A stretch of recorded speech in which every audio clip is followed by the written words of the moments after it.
Okay, so continuing reading out the information related to Franco and Ciccio, which is this film is 002 Operation Luna. A fascinating. Observe the screen caps here. An interesting effort, perhaps. Now, reading out more information on Franco and Ciccio. The poetics of their characters is certainly not high, cultured, and refined, but simple and genuine, a poetics of the scoundrel. In them there is no moralism, no sentimentality, only the simple need to satisfy the needs of hunger, money, and sex. Everything they did like two scoundrels. Now secret agents, now sheriffs. These were nothing more than attempts full of illusion. It is this simple, almost childlike illusion that has given us all their humanity and made us feel like real, like heroes. For a mask and of a taste of play, celebration, and parody, they showed a world bordering on the absurd, a world turned upside down, a world that, thanks to irony, has done nothing but make us reflect on our reality, which turns out to be more absurd than theirs, but dramatically real.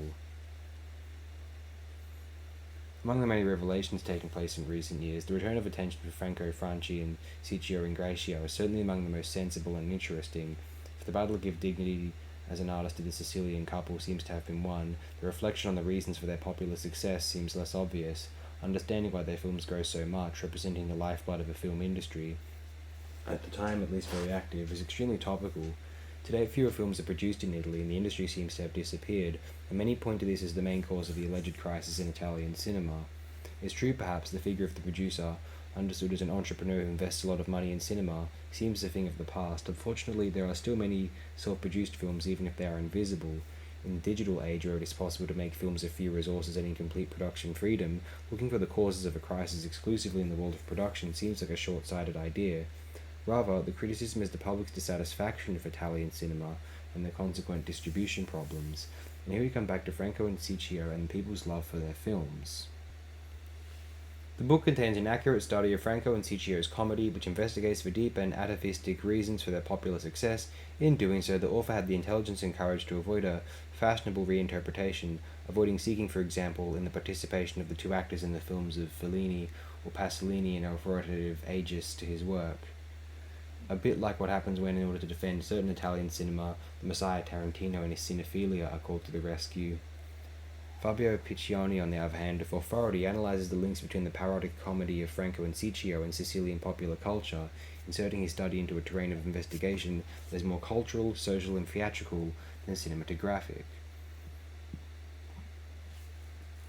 Carnival, in addition to its ritual and festive dimension, has also developed into a theatrical tradition. Franco Castelli, in his essay on Carnival, speaks of the carnival scene as a place where performances are brought to life, a polymorphous container where everything converges, mixes, hybridizes, merges, an upside-down world in the land of cocaine. In short, he adds, a chaotic world. He goes on to state that this carnival scene is never static, but constantly evolving and hybridizing with other sectors of modern cultural life. The idea that the filmic space in which Franco and Ciccio perform is actually one of these evolutions is confirmed here. In reality, the real clues are the most hidden ones. First and foremost is corporeality. Luigi Lombardi Satriani, studying the link between the body and carnival, states that carnival constitutes the space to realize through the manipulation of the body the need to transcend the limit inherent in human nature.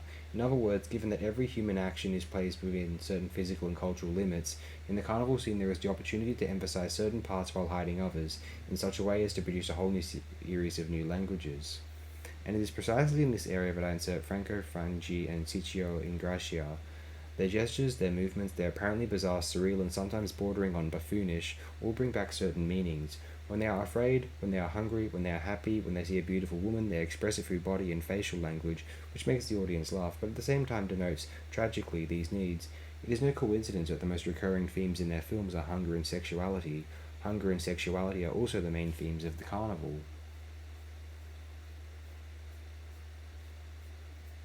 And that's all there is. Thank you, everyone. We'll see you next time for Fulci's Spaghetti Western Massacre Time from 1966. Enjoy that if you are so inclined.